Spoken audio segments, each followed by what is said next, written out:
All right, we're rolling. What's up, guys? It's Paul from 70 Flat. You guys can go ahead and check out our new song, Town Covered Hills, on Spotify. It just came out. And we're going to be having some fun on the Samo show tonight, so get to it. All right.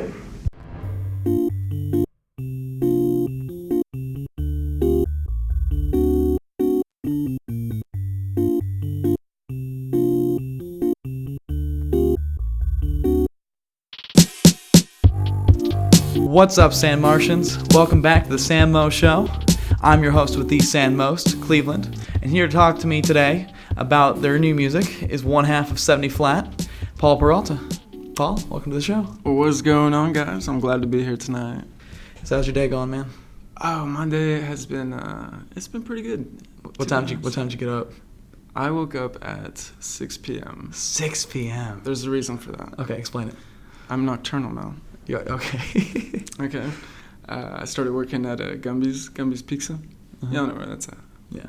And I'm working night shift, and I go in at 9 p.m. every single night. Well, not every single night, but most nights that I go in. And then I don't get out of there until like 5:30 in the morning. Damn, really? Yeah, so then I get home and, I have my unwinding, rituals. Yeah. And then, I just start the day over waking up 6, 7 p.m. It really sucks because I feel like a bit of a vampire at this point. I feel my body craving sunlight, that vitamin D, you know what I mean? I'll be sitting outside and when the sun starts coming out and I'm like, ooh, give me, warm. Give me some of that. Yeah. What's it like working at Gumby's? Man, it's interesting. It's a lot of fun. It's definitely a blast. But at the same time, if I'm talking to any of these drunk people that come in there, you know what I'm saying? And man, it gets rough picking up after, I'm sure on Friday, Saturday nights. Oh my, it gets nasty in there, bro. What's the horror stories? Do you have any horror stories? I have a couple, yeah. This was one of the first weekends that I was working. There was this one dude who came in, and he was super, super cool. He gave me a hug over the counter. Really? He was so happy to be here, so happy to get his pizza. And I look over, once they go and sit down, and this dude's, tearing off bits of his pizza and throwing it at these girls' faces. and like chicken feed, you know what I mean? Yeah. And, my manager's going over, and I'm like, what are you doing? Can you stop that? And he's like, they're just throwing it at their faces, and these little freshman girls they start crying, and they oh my god, it was a horror deal. He got kicked out. They ended up getting their pizza for free. Jeez. Yeah, it was same guy who hugged you over the counter. The exact same guy. That was what threw me. Bro. And were the girls at the table with him, or was he throwing it no, he was at the table the table right next to them. You know what I mean? So he just got up and stood in front of them and just threw it at them.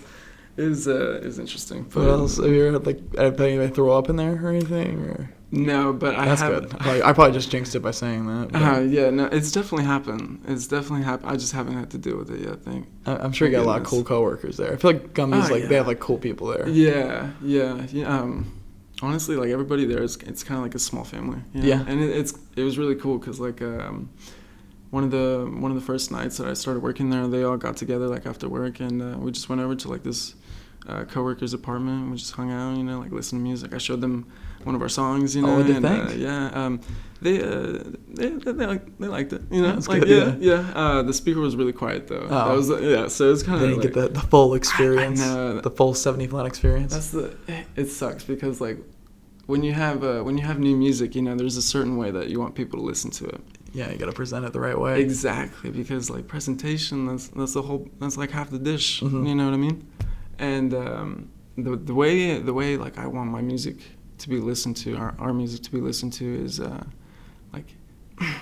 headphones in a quiet room. Yeah. And fully invested. You know what I mean? Yeah. Because that's when you get music out of mm-hmm. music. That's when you get the emotion out of it, and that's when you connect to music.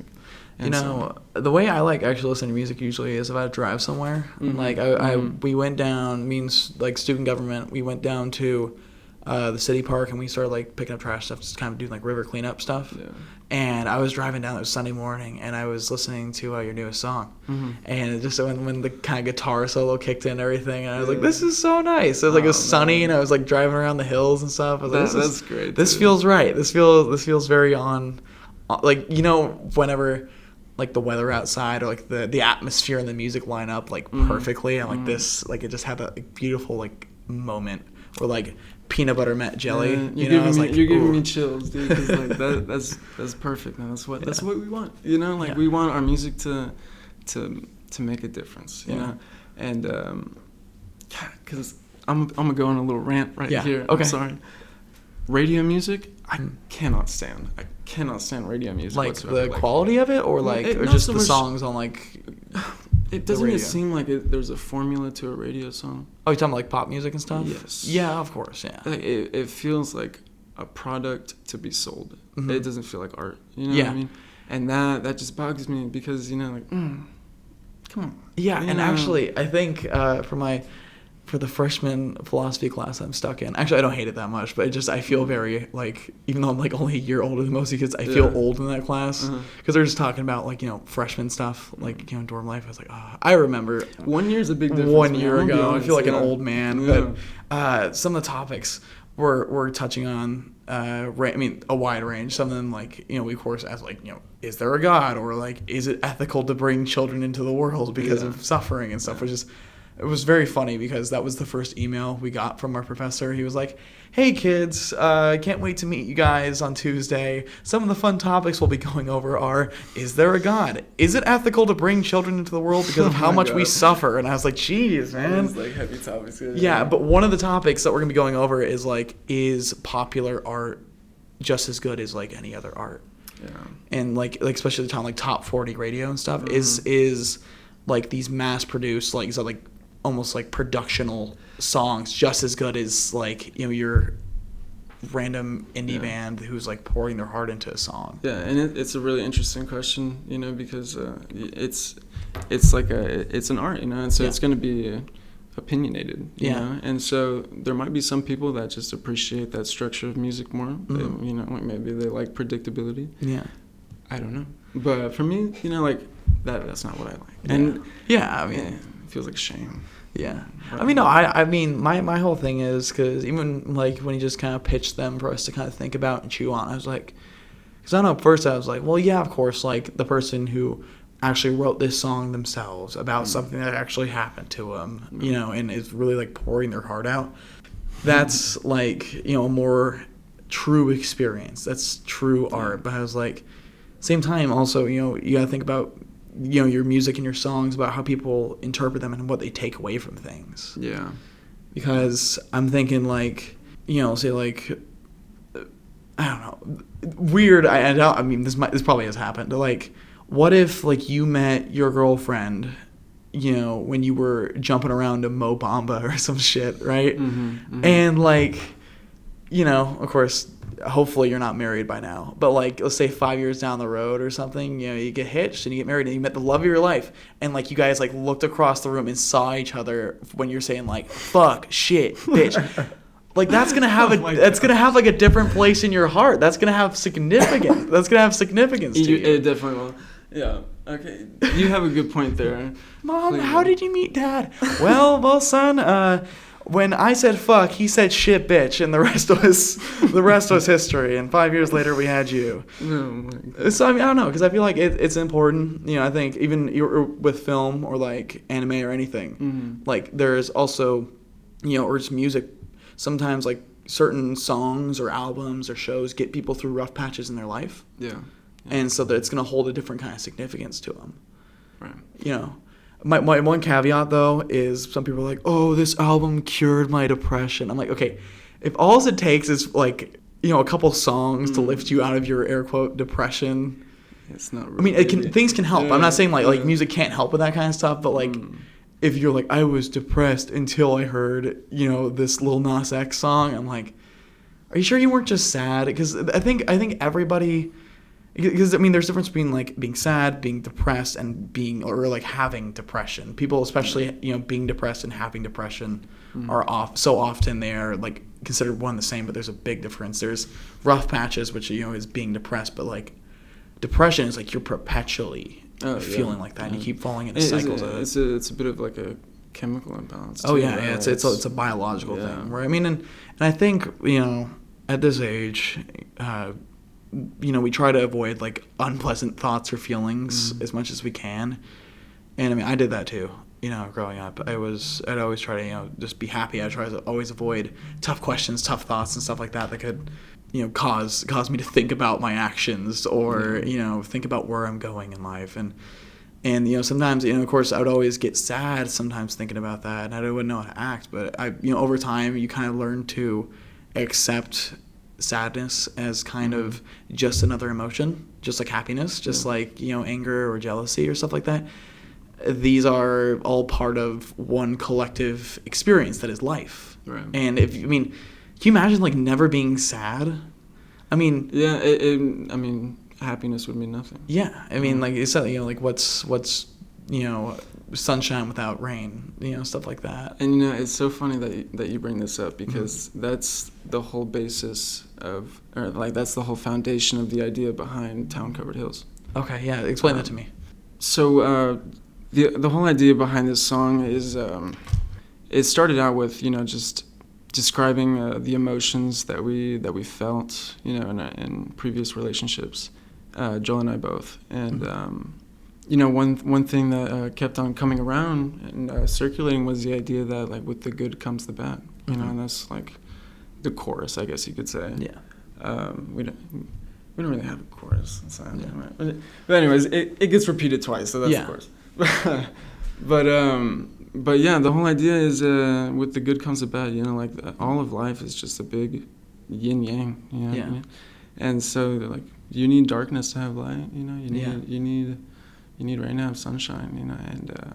And that I feel like that plays true in relationships, incredibly true. And so it's just. Yeah, and yeah. So the name 70 Flat. 70 Flat. So what's the story behind that? Oh man, it's a cool story. Honestly, I love telling this story. I was about 16. I was okay. Before we go into the story, okay. Tell me, Cleveland. Okay. What are my boundaries? What do you mean your boundaries? My boundaries, as in vocabulary, topics. What can I talk about? What can I talk about? What words can I use? You know what I'm saying? Yeah. You want me to describe that for you? Well, like can I talk about drugs? Can I talk talking about on the show? Yeah. Oh, dude, it's explicit for a reason. You can talk about whatever you want. Well, there we go. Yeah. Okay. Yeah, are they talking about like me describing you? I was like, I think you can talk about whatever you want. No. I don't think there's any limits on you, man. Okay, so we just finished tripping shrooms, right? Okay. For my first time ever. Me and my friend, we'll call him David. Okay. His name's not David. Understood. Okay, so we're walking across town, right? It's got to be around like 6:30, 7 p.m. So it's around like sunset. It's a very like beautiful time of the day. Yeah. Probably my favorite time of the day. And there's a light breeze going through, and it just feels absolutely perfect. Like you could not change it for a degree higher or a degree lower. You know what I mean? Like it was perfect where it was. Yeah. And I look over to my friend, and I'm like, dude, what temperature do you think it is right now? Like right now. And he looks at me, he's like, I don't know, dude, like 73, 74 degrees. And I look at him without checking my phone or anything, and I'm like, nah, bro.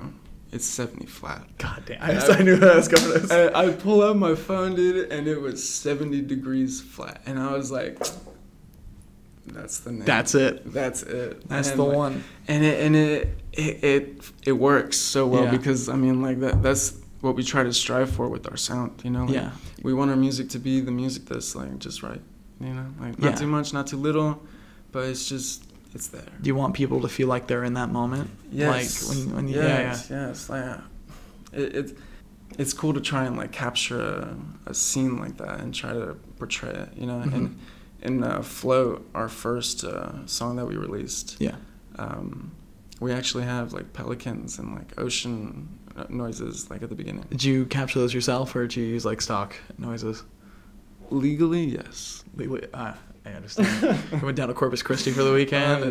Yeah. I got some raw seagull audio. I have an alibi. I was in Puerto Rico at the beginning of the summer. Ooh, very nice. How was that trip? Oh man, it was awesome. Yeah, it was the first time we've traveled, me and my family and I, in 3 or 4 years, and it was just a great experience. You know, like getting to travel with your family again and going somewhere new, and it's super adventurous. You know, and we were able to like really like dive into the culture, which was probably my favorite part. Very you know? cool. Yeah, their culture is amazing. It really is. Like it's so lively. You know, yeah. Like, I'm sure the food was great. Yeah, and the food was lively too. You know what I mean? Like there's something about like Caribbean food that is just so like bold. You know, like Caribbean as well as like Central American. Like, oh my gosh, it blows my mind because like I've started to really like come to love new kinds of foods, and Mexican food is like one of them that I'm like really starting to hop on because like it's just so like, pow, you know, like it punches me in the face every time I eat it, and I'm like, yeah, do that. That's a good face punch. Yeah, exactly. You know, I consider myself like I enjoy Mexican food from time to time, but like my real jam is like Mexican seafood, like shrimp tacos. Mexican seafood. Yeah, like kind of like. Okay. So I feel like going to Puerto Rico, they're kind of like those island, Latin countries, especially where they like, fish is a big part of a lot of their meals and stuff. Like that would be like my jam. Oh yeah, because you would love it there, bro, for sure. I'm trying to brush up on my Spanish, but Jesus, Spanish 2 is kicking my ass, man. Oh, it'll happen, dude. Like, it's just an entirely different way of processing language. Like it is, we were talking about this earlier, kind of like with Arrival, like the same kind of way. I'm not going to spoil the movie for those of you listening, but it kind of the central theme is like understanding different languages completely rewires how you think, because you like the syntax of Spanish, like you go noun and then you describe the adjective, you have the adjectives after the word. So I'd say like it's like a white t-shirt. It's a whole new way of like building the building, like if the building was a sentence, like you start at the roof and then you go down. Well, the weird thing was, especially my first semester of Spanish, because it was more just basic stuff like knowing that the adjectives comes after the main noun and stuff, and I was like, man, why the fuck is Spanish like this? Like, why has it got to be weird? And then I kind of like looked at like other languages and shit. I was like, why is English the only language like this? Like all the other, we're the weird ones. Like, oh, we're weird. Okay, I get it. We're the oddball. Everybody else does it this way, and we're just different. But at the same time, it has its advantages. Oh, I think so. I think I mean, I guess I'm biased because English is my first language, but like, it builds suspense. Yeah. Like it was like the, big bright red spot, kind of thing, versus like saying like spot bright red big, Yeah. Because I mean, now, like all the suspense is already like you already know what it is. Now you add suspense with English, but what you get with Spanish is a bit of like a rhythmic touch to the way you talk, and that adds like a whole new flavor of like emotion to what you're saying. You know what I mean? Because Hispanic people are dramatic. You know what I mean? And like that's just the way they are. It's the culture. You know, and my family it's dramatic as hell. Yeah. What's your family's nationality? My family came from Argentina. Argentina. Okay. Yeah. Because you had the flag in your dorm room, right? Last year, right? The Argentinian flag. Yeah. But my generation of siblings, I guess you could say, we were the first ones to be popped out here in the States. Yeah, so we definitely get a lot of like firsthand like feeling of like I don't know, culture, I guess, from our parents, because like they're who they are to the max, you know what I mean? Yeah. And so they're, oh my god, my sister, if she ever listens to this, I love you, Kimmy. Most dramatic woman on the face of this planet, but it's not a bad thing. You know what I mean? Because like you get, yes, the negative emotions may be over the top, but the positive emotions are way over the top too. And like when you have love, and it's such a powerful emotion already, and then it's amplified just because of that's who you are. You know what I mean? Like it's just even farther. So I mean, different languages completely, just shape your thought process and stuff, and I mean, or even in Spanish, double object pronouns say like, I gave it to him. Like you would have to say like, and I think this is equivalent. Mind you, I didn't do great on the last test I just took, but it's essentially say like, it to him I gave. Like so you have to like you kind of like work backwards out of it. Yeah. But I mean you can imagine like or even like Chinese or like Japanese stuff like that where like it's entirely different, not even the same like letters. That really blows my mind. Yeah. The fact that they have like that they don't use what is it, Gregorian? No, yeah, that's the calendar. That's the calendar. What is it? What is it? It's the alphabet, but like you know what we're talking about. The one, you know. With the A, B's, and the C's. Feeling real smart right now. But I mean, like like you have different, like I mean, entirely different symbols and stuff. And the one thing I'd ever want to try to get close to is like learning expressions, because English expressions are weird. What do you mean by expressions? Like saying something's a piece of cake.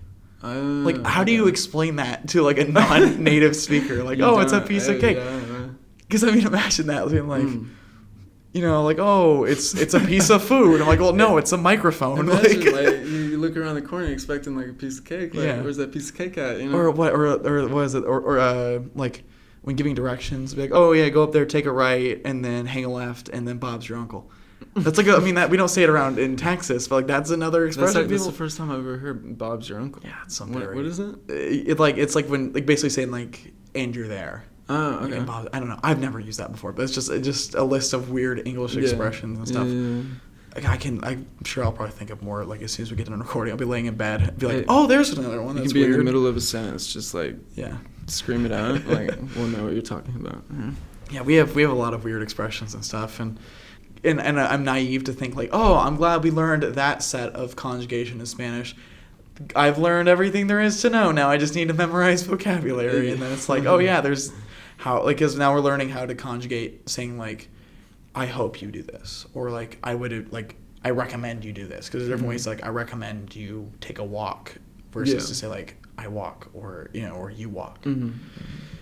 Plenty of fun stuff, and I guess every time, especially because we move so fast in Spanish too, we're learning a bunch of stuff. I hate that they do that, and it seems to be like that in every class, Yeah. But I mean, like I get there's a deadline, but you can't rush. Well, even our professor, even she was saying like Spanish 1. I wish they taught you guys more in Spanish 1. Spanish 1's like we spend like a week and a half on like how to say letters in Spanish and like alphabet stuff and very simple sentences. And then Spanish 2, like right out of the gate, it's like, okay, and mind you, I'm like rusty, like from over the summer. And then right out of the gate, it's like, here's how to use past tense. Here's how to say I used to work. Here's how I say I worked. Here's how you say I advise you to work. And like this is like within a month. Yeah. And she's like, she's like, we move there. They expect you to learn a lot in Spanish 2. Spanish 2 is the hardest Spanish, because then 3 and 4 are just like perfecting it. Are you taking 3 and 4? I have to. Yeah, it's part of my degree plan. I have to take 4 years. Take all 4? 4 years or 4 semesters of 2 years. Of a foreign language. So it's a lot, but and it's frustrating and it's a lot of work. But at the same time, I'm like, this is gonna be a really valuable skill. Yeah, going forward. Especially Spanish. It's an entire different part of the world, entire different groups of people you can now communicate and understand. Like it's cool. Like that's what I was trying to think. It's like I'm unlocking like an entire different region of the world, different books, different movies and stuff. So I'm like, it's worth it. It's just frustrating. And every language that's also connected to Latin in some way, like. If you go to Italy and you only know Spanish, like you can function. Or even Portuguese too. Like Portuguese and Spanish are close enough where like they have enough words in common where you can basically communicate what you're trying to do. Yeah. But context clues. It works well enough. Yeah.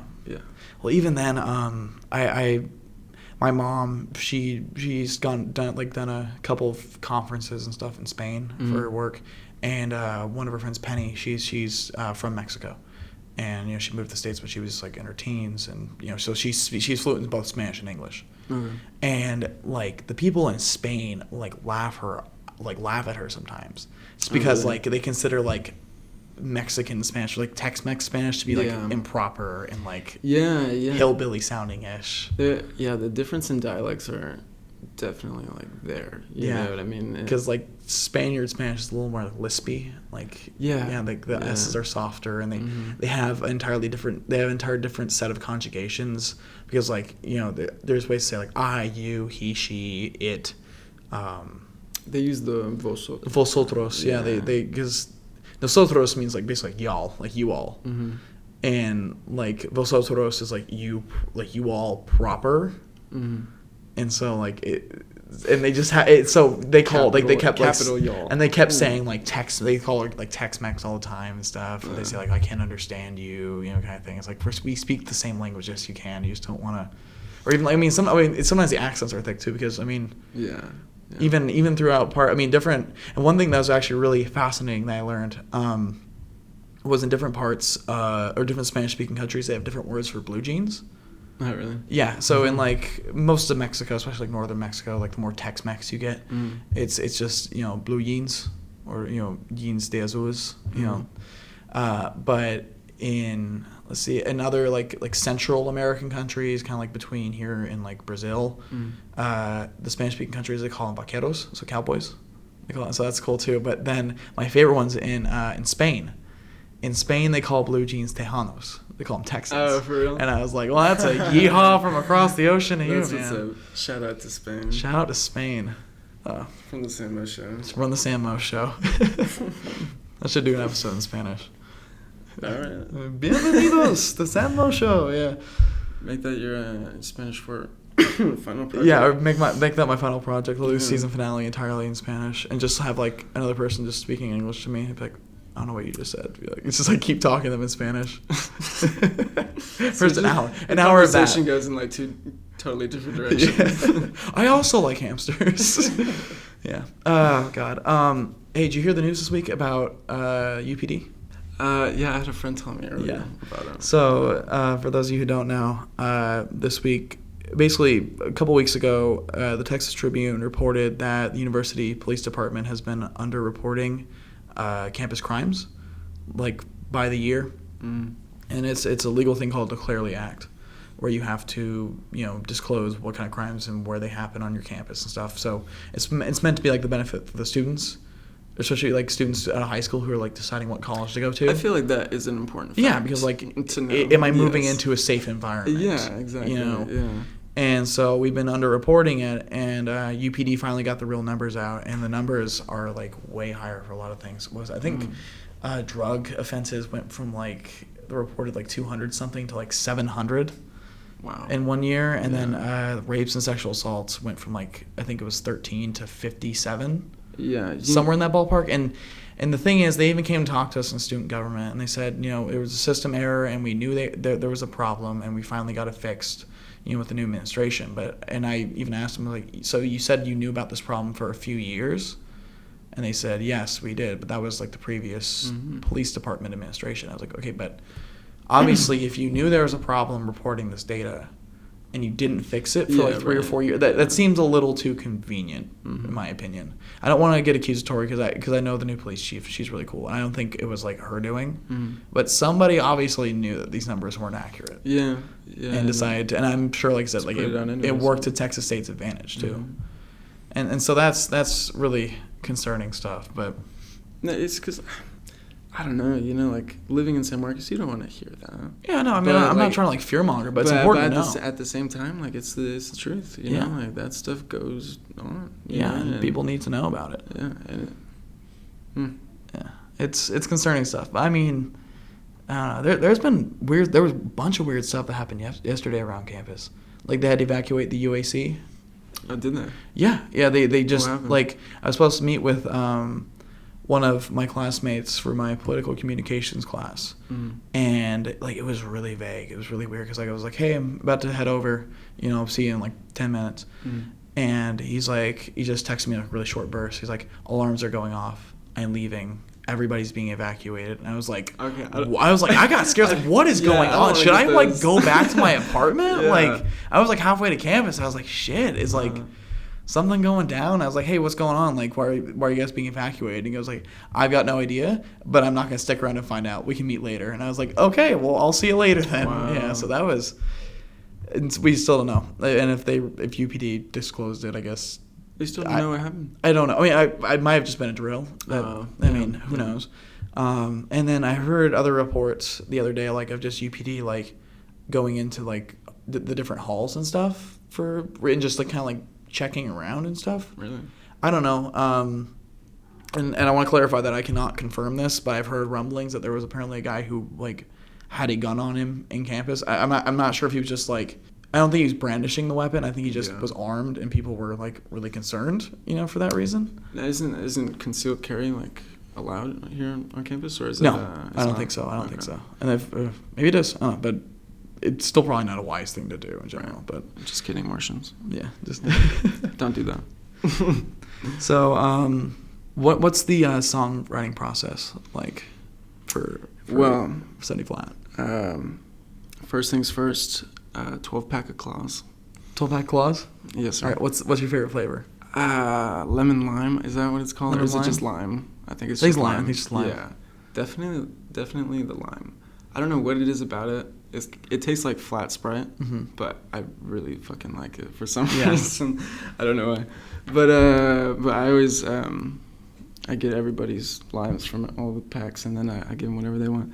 But yes, intoxication. This is interesting. Of course, I wouldn't know about that because I'm a sitting student government center. But I've heard from people that it's a lot of fun. Yeah. Wow. I just want to preface that I would never endorse underage drinking, but right. Of course, from what I've heard from what I've heard from friends, sources, yeah. Right.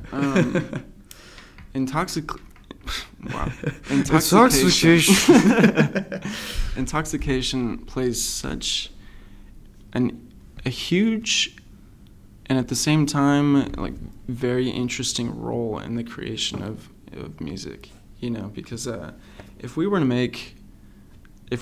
to sit down and make the same song completely sober, it's definitely not going to sound the exact same way. Yeah. And what makes this like extremely evident is this part in Joel's solo. I fangirl over it because like I don't understand it.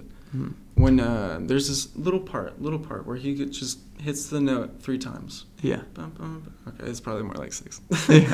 But anyways, it's really soft, and this man he makes beauty through his fingers. It's beautiful, but he hits the notes in such a fashion that they don't necessarily make sense to me rhythmically. Like while I'm trying to follow the song, following a beat. What I'm saying, and something that I should clarify. I actually haven't had any like classical like musical training. I was gonna ask you about that. Yeah. Like, so you how'd you learn how to just? Honestly, man, I was in band 6th grade. That was it. I hated the director, so I quit that home, which I really shouldn't have because I really love playing saxophone. I was playing saxophone. You were a saxophone player. Yeah. I was Duke Silverman. Oh man, you were with fedora and all that. Oh man, it was so much fun, dude. We would little tangent. After class, we would always get together and like make this little circle of all our friends from like different classes with their instruments, and we would like set up like a little like loop, like we were doing GarageBand, but like in person, what I mean? And so we would have like the tuba going, boom, boom, boom, boom, boom, boom, and I have my friend like Jamel, the dude that, oh fuck. I got that part. Fuck, okay. I have my friend David. David would be playing saxophone, and like he'd do a little something on top of that, and then like it was just like it was so much fun getting together with everybody and doing that. But yeah, I've completely forgot how to read music. I don't really remember anything from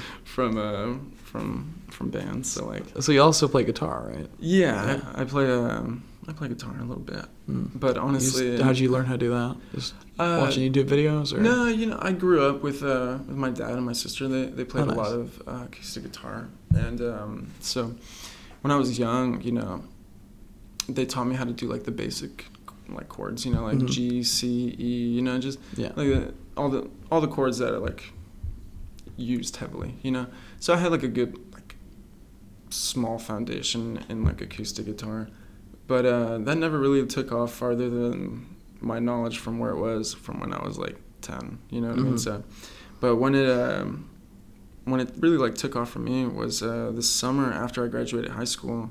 I got a job for one thing, and I got my guitar, and I ended up quitting my job after that because that's a whole nother story. But anyways, I bought the guitar, and it was an electric guitar this time. And electric guitar and acoustic guitar, whole like different worlds. Right there, you know, because like on one end you have rhythm, you know, on one end you have foundation, and then on the other end you have the sprinkles, you know what I mean, like the drizzle on top, because like it's like two totally different things. I mean, because electric guitars typically they ring a lot longer too, right? They kind of the notes can hold longer. I mean, the sound through an amp, through an electric guitar and amps, like it can be altered however you like it. And I mean the same goes for acoustic, but traditionally speaking, like acoustic, you know, by itself is pretty like unique, you know?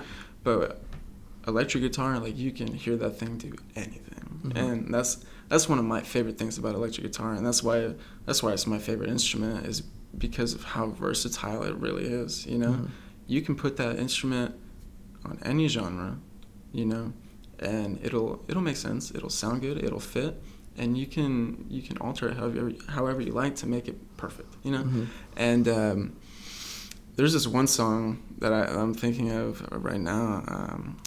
It's called Beginner's Luck by King Gizzard and the Lizard Wizard. Really interesting band. Okay. They're from Australia.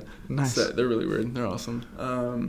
There's a guitar solo in there that it's really different, but oh my god, it hits. You know what I mean? And so it's just a really cool instrument. Yeah. So the songwriting process, you got 12-pack White Claws. Ah, wow. That's where we took off? Yeah. Oh, wow. Okay. 12-pack of Claws from my homies out there that partake in the broccoli, the cole, not the cole. The coleslaw. The coleslaw. Yes. Some of that devil's lettuce. Yes, you know. Some of that giggle grass, you know. You know how it goes, fellas. Yeah. But you know, we get our inspiration for sure. And you know, no more tangents. I'm sorry. No, go for it. Go for it. I was gonna say, the intoxication is what made this right here possible, and what this is that solo that I was talking about earlier was the take from the story that I'm about to tell right now. Yeah. If that makes any sense. Yeah. So Joel was sitting there. He was trying to get the guitars like solo the way he wanted it, and the way it goes is I do it all on my phone on GarageBand, and so I have my phone sitting right there. We're sitting on a bed, and he's got the headphones on and he's trying to do it. I'm just like restarting for him every single time. And then we get done with like about the 11th take, right? Yeah. And I can tell he's getting frustrated. And so I signal him to take off his headphones, and he does. And I'm like, Joel, like, listen to me. And he's like, okay. And like, we're both pretty fucked up at this point, okay? Yeah.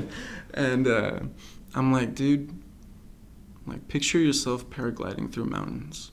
Okay. And like, I kind of expected him to like kind of laugh at that. But this dude looks at me and like nods and like takes it in and puts the headphones back on, and I'm like, oh, okay. He's in the zone. He's locked in. He's in the zone. I press play or record, and this dude does the take that we use for the song. Yeah. And in this take, he does that part that just doesn't make sense. Yeah. Rhythmically, mathematically. You know, it's just pure like touch. Yeah. And that is how I fell in love with Joel's music, because it's that touch that he has that's just mind-blowing to me, you know. But the going on from that, anyways. So we're sitting there, inspiration. First things first, I like to start with a good chord progression, you know. Yeah. And that could, you know, it's usually going to be like some sort of chord progression, like on a guitar, you know. That's usually like Joel's department.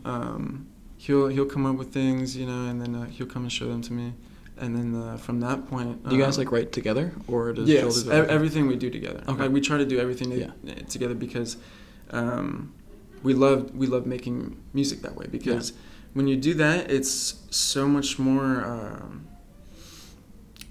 conjoining of like both of our ideas, you know, like. It totally could have been like he creates the music, like the underlying music, and then I add like the vocals on top of it. But no, you know, like we go through each step together, you know, and we bounce each other ideas off of each other, and like we throw lyrics at each other, and you're like, and we feel comfortable saying like no to each other. You That's know, good. Because, that's really good. Yeah, it has to be that way, you know, because if you have that like discomfort, you know, you can't be honest, and like that's a big no-no. You know what I mean? And so bouncing ideas off of each other and just and working like one step of the song at a time. Like we take the first, you know, part of it, whether it be like 10, whether it be 30 seconds, you know, and then that's the first step, and then where do we want the song to go from there, you know? And in Town Covered Hills, like it really doesn't follow like a pattern, you know. It's not like verse, chorus, verse, chorus. It's kind of like a river, you know. And in the middle of the river, it gets like pretty fast. You know? Yeah, I know, and I think that's, you know, I was describing earlier when I was driving kind of like around the corner and stuff. And so I feel like that, you know, the part you're describing, kind of Joel's touch, where you did the paragliding through the mountains thing. I think that was, you know, when thinking about like the moment where everything kind of really picks up for a second. Like that was like that's. I was like, that's where it all kind of like hit me all at once. Like it kind of all came together. Right. And so I mean that was some, you know, beautiful shit, man. Like that, I must tip my fedora to you. Thank you. Actually, you know what? Let's give it a listen right now. Let's do it. And then we're gonna do a special little segment after we come back from the break. So you're gonna want to stick around for that. So here is Town Covered Hills by 70 Flat.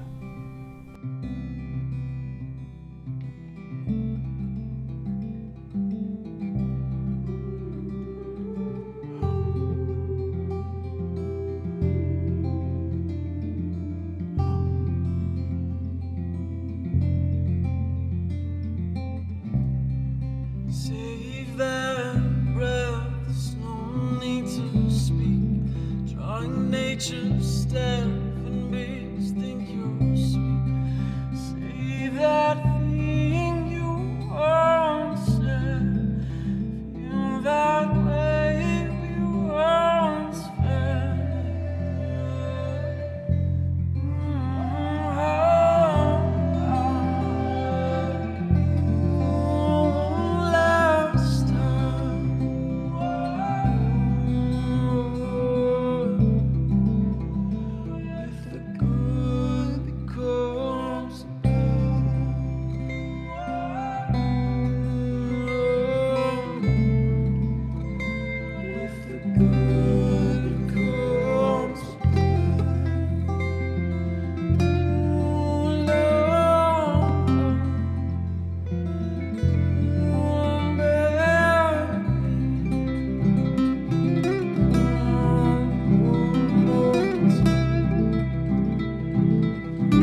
are back with a very special segment. Special.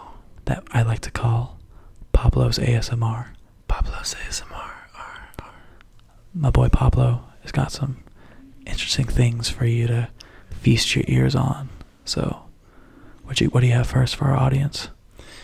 Tonight, we're going to be doing something very special here. I have a sort of cardboard paper that has a very rough and texturous texture to it. And so we're going to mark on it and draw. Oh, okay. Are you interested? I'm ready to see this. This is going to be magical. Okay. Our first action of ASMR is the popping of the cap.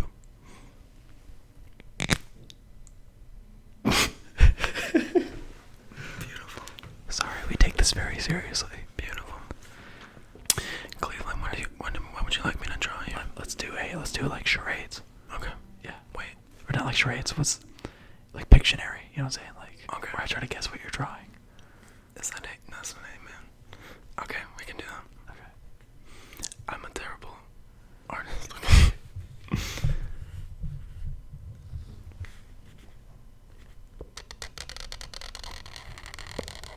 Oh, yeah.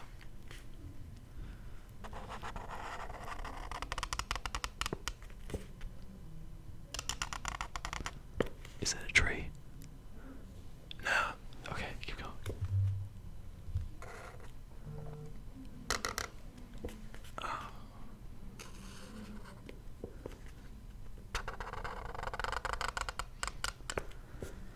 This doesn't look like what I want it to look like. Is it a person? Are you drawing like a stick figure with jeans on? Not at all. We'll skip this one. No. Okay, alright, you want to start over? This was supposed to be the Eiffel Tower. That is not remotely close to the Eiffel Tower, but okay. It has the triangular figure. Yeah, but it looks like pants. Alright, just start another one. Oh, do you hear that? Listen to that. The page is turning. For all my bookworms. Oh yeah.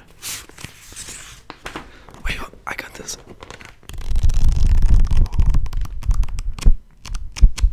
That's beautiful. Oh, yeah. That's beautiful. Alright. Actually, let me try it. Let me draw something real quick. Go for it. Take a crack at it. Let me re-pop the cap on this. Please do. Yes. Beautiful. Give me a couple of scratches, a couple taps. I'm popping a half chub here, Cleve.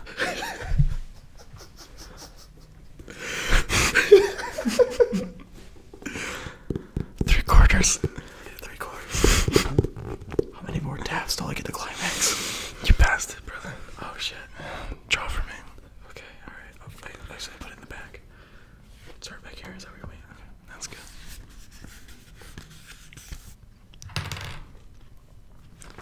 Yeah, do it like this. Okay, here we go. Okay, I got it.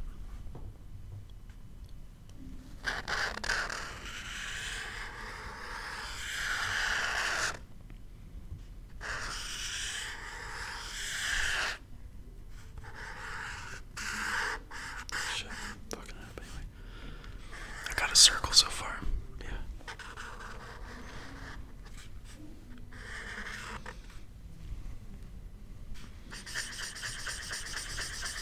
Is this Mars?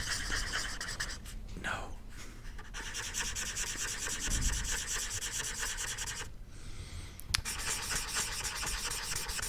Play-Doh's ball. Play-Doh's ball. No. It's not like Play-Doh's closet.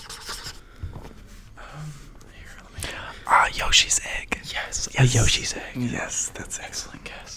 beautiful. What else do you have for us today, Paul? Well, second order of business here. We're gonna move on to a little bit more of a crackly vibe. I'm so about it. Let's hear it. So this should spark some more memories. This should spark love. Here we go. Let's hear it.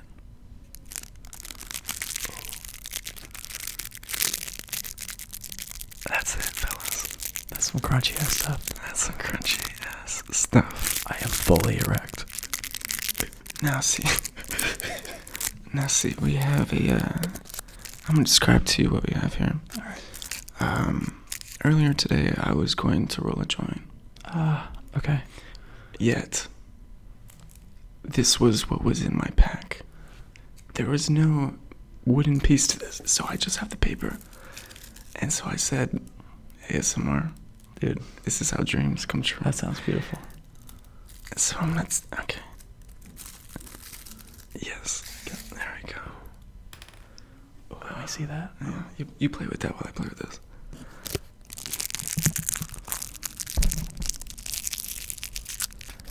We have stereo audio, apparently. Yes. All right, let's do a couple of rounds around the microphone.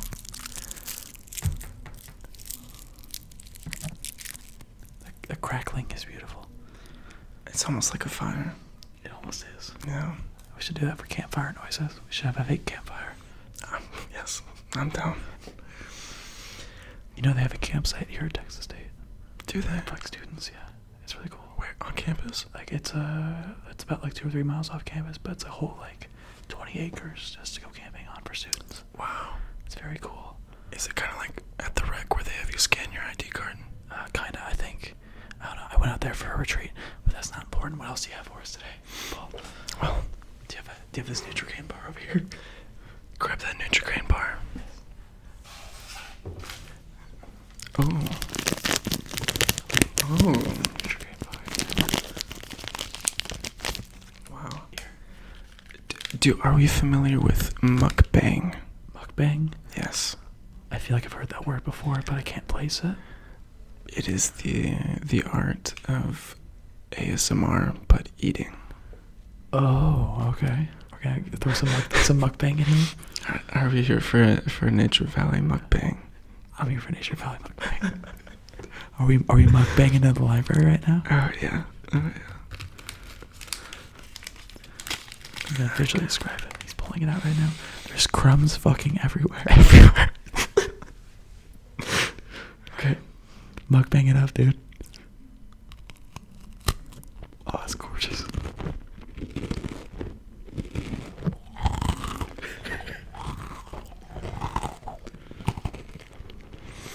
Should I leave my mouth open? No, I don't think so. I don't think people like smacking. You're right. That's gorgeous.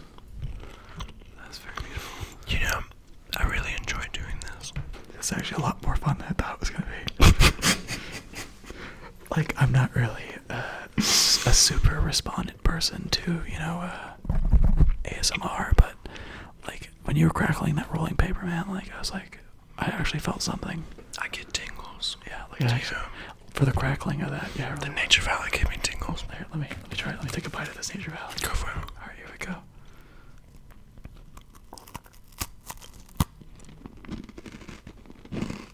Wow. Wow.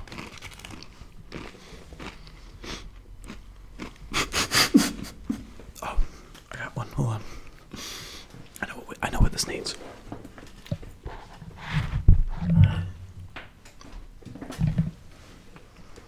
This needs a hydro flask. Yes. Scratch that, baby. Yeah.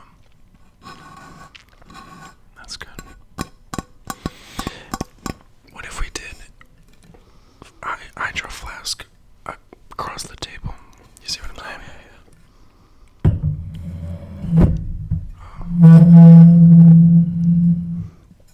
I don't know about that one. I cut that out.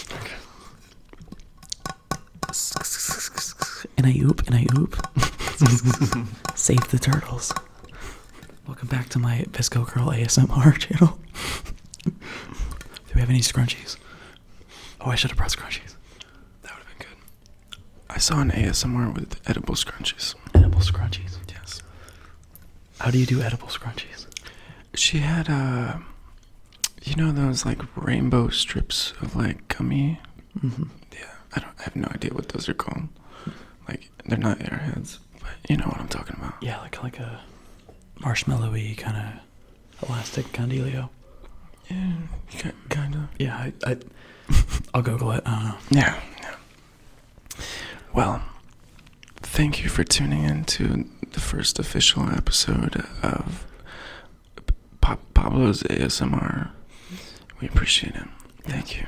Paul, thank you so much for coming on the show, man. It was a blast. Thank you for kicking off your very special series. I think we've got $1 million idea right here. Oh, yeah.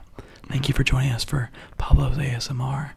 Follow the Sam Mo Show on your smartphone device on Twitter. Do it. At Sam Mo Show. And I will see you all in the next one.